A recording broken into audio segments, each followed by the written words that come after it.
Looked like you were limping substantially there. What are your thoughts on whether you'll be able to play on Sunday? I'm hopeful, but right now I'm just in the training room trying to get it right, do everything I can for Sunday.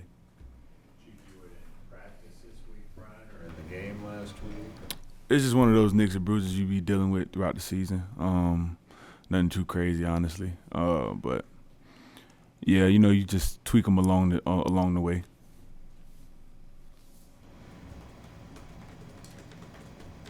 Brian, I'm not sure we've had a chance to ask you about Damar Hamlin, but were you watching that game live, and what have been your thoughts as the weeks progressed? No, actually, I wasn't watching it live. But my phone, when I got to my phone, it was nonstop. It's scary. I'm glad he's okay. I keep up with it. I stay in the loop on everything he's going through and what the Bills are going through. And I'm glad, and I prayed for him. I'm glad he's okay. But that's scary, man. Scary for everybody in this league. Scary for him especially. But I'm just glad he's doing better. Did it make you reconsider this profession that you're in? No, no, not at all. It's just one of those, I guess, freak accidents. It didn't really make me reconsider it. It's just an eye opener that it can happen to you as well. You know what I mean? Like when people hear about freak accidents or whatever the case may be, it's like, oh, yeah, that's crazy. That never happened to me or something like that. But like here, you got a perfectly healthy athlete that was just, you know what I'm saying, just going out there living his, you know what I'm saying, living his life, doing his thing, and it just happened. You know what I mean? So it's just like, damn. But is it a situation where, like, I don't know if you guys have a relationship, but like Josh Sweat, for instance, had a scary situation too. You obviously play with him. Is it easier to disconnect when you don't know the guy, or like compartmentalize? no, not really, because I would say, I mean, of course, when Josh had his incident, I was a lot more worried because I know him personally, and that's like my, you know what I'm saying, that's like my brother. But just because I don't know Damar doesn't make it any easier, because we're all pretty much the same when we step on that field.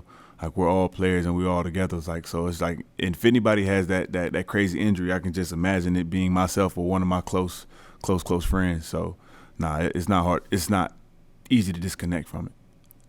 Brian, you are within reach of that season franchise sack record.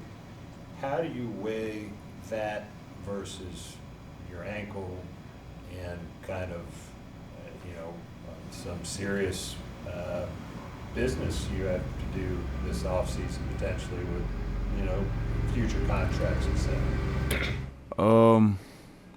I would say my main thing wouldn't really, because I kind of even not forgot, but I kind of like pushed the season sack whatever record. I kind of put that behind me when it came to these last couple games of making the playoffs and getting these wins. So I kind of haven't even been thinking about it, but I feel like that'll come within time. I'm not really too pressed for it, because, like I said, the way I wanted these double digits, the more you want it, is the longer it'll take to come here. So I'm just gonna let it happen as it happens, and I'm not gonna try to force the issue. But I mean, it means a lot to me, and I definitely want to get there. I definitely want to, you know what I'm saying, take that record. But I'm gonna just let it happen as it goes. Will you definitely participate in the Pro Bowl stuff? The Pro Bowl? Yeah, the Pro Bowl, like the. When is the Pro Bowl? Few weeks. February 3rd, Yeah. that weekend. Yeah, I'll be healthy by then. Where do you take your biggest stride this year?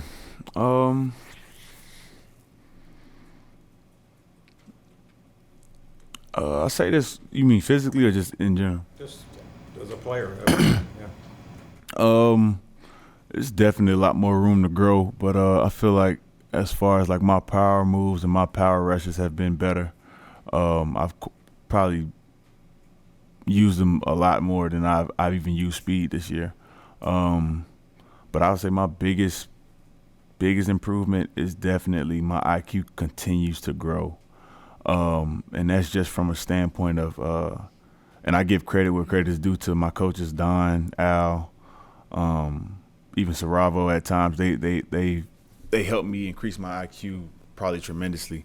And, you know, being put in like a leadership role from like my second year to now has kind of also helped. So like just like my knowledge of the game and my knowledge of my position especially has just skyrocketed.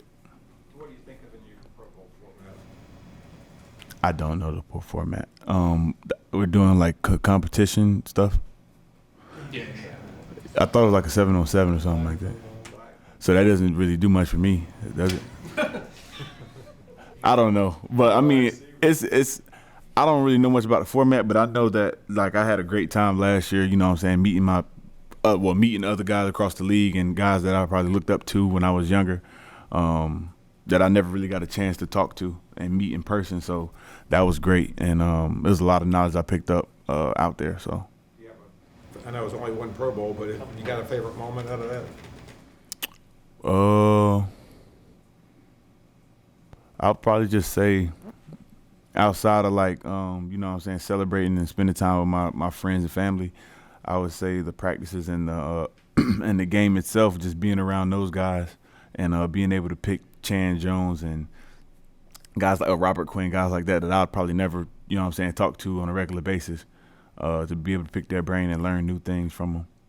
Whether you compete or play in the 7-on-7 deal, do you think you will go and be present at the Pro Bowl? Yeah, I'll be there. Brian, Let's get a couple more guys. yeah, from going against Icky in practice to a guy like Barno being in your same pass rushing room, how would you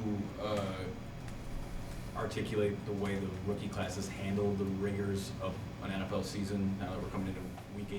We haven't really talked about a rookie wall or anything with this class.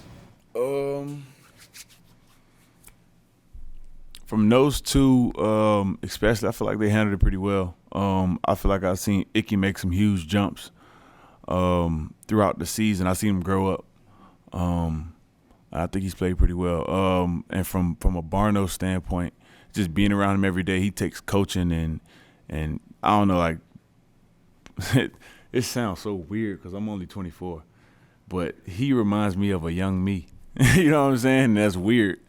But like he takes the coaching and like he watches me, you know what I'm saying, he studies and everything like that, and I can see his attentiveness is showing through his reps, you know what I'm saying? Like he's starting to look more and more like himself, but me. Yeah, and it's great. Like he has no ego, no, you know what I'm saying, no arrogance to him. He's just willing to work and he's just trying to get better. So I love that about Barno.